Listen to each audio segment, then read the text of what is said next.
ঈদে ঢাকায় সিনেমার সুপারস্টার সাকিব খানের সিনেমা মানেই হলে উপচে পড়া ভিড়। এবারও এর ব্যতিক্রম ঘটেনি।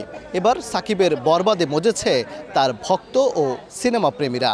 আমি এখন আছি ময়মনসিংহের একমাত্র সিনেমা হল ছায়াবাড়ি হলের সামনে। এখানে ঈদের দিন থেকেই এভাবে ভিড় লেগে আছে দর্শকদের। এই ছায়াবাড়ি সিনেমা হলে আসন সংখ্যা 1000। ঈদের ষষ্ঠ দিনেও হাউসফুল এই সিনেমা হল। প্রতিটি শোর প্রায় 2 ঘন্টা আগে থেকে এভাবে টিকিটের জন্য লাইনে দাঁড়িয়ে থাকেন দর্শকরা। বরবাদ দেখার পর কার কেমন প্রতিক্রিয়া আসুন জেনে নেই দর্শকদের মুখেই। আসছি মাত্র, ভিড় দেখে কিভাবে ভিতরে যাব সেটাই বুঝতে পারতেছি না। মুভিটা সম্পর্কে শুনছি যে অনেক ভালো, রিভিউ শুনলাম অনেক ভালো, সেই জন্যই দেখতে আসলাম, কিন্তু এসে তো দেখি অনেক ভিড়। আমি এর আগে কখনো সিনেমা দেখি নাই। আপনার বরবাদ সিনেমাটা খুব শুনছি নাকি খুব ভালো অ্যাকশন, খুব ভালো অ্যাকশন, এই জন্য আপনার আসছি দেখতে।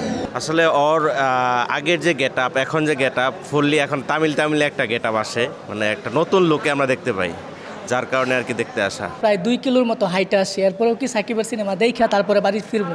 প্রতি বছরই সাকিব খানের একটা সিনেমা আসে ঈদে, এটা ওদের আগ্রহে একটু অপেক্ষা করি যে সাকিবের খানের সিনেমাটা আসলে আমরা দেখবো, সেই আর কি ঈদের পরবর্তীতে সাকিব খানের সিনেমাটা দেখতে আসা।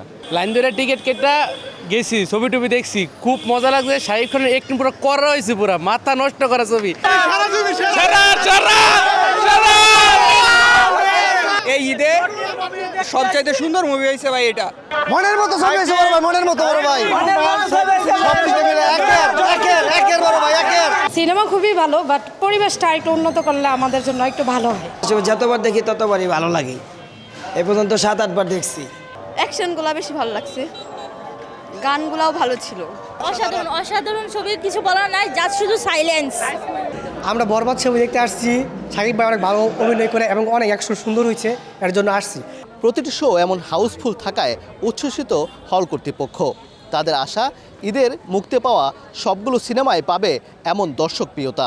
যেটা প্রত্যাশা ছিল, প্রত্যাশার থেকে কয়েক গুণ বেশি দর্শক আগমন ঘটছে। আমরা ভাবতেও পারিনি যে এই বরবাদ ছবি দর্শক এভাবে গ্রহণ করবে। আমরা জানি ছবি ভালো যাবে, কিন্তু এরকম ভালো যাবে এটা আমরা ভাবিনি।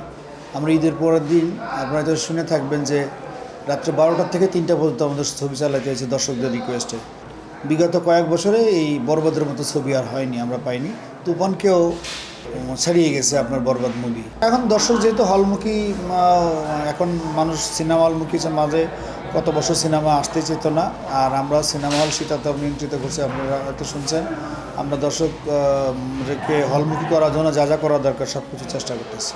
তো এরকম যদি মুভি আমরা প্রতি মাসে বা 2 মাস 3 মাস পরে একটা করে পাই, দেখবেন যে এটা স্বর্ণের টুকরা হয়ে গেছে, আবার সিনেমা হল সেই আগের জায়গায় চলে গেছে।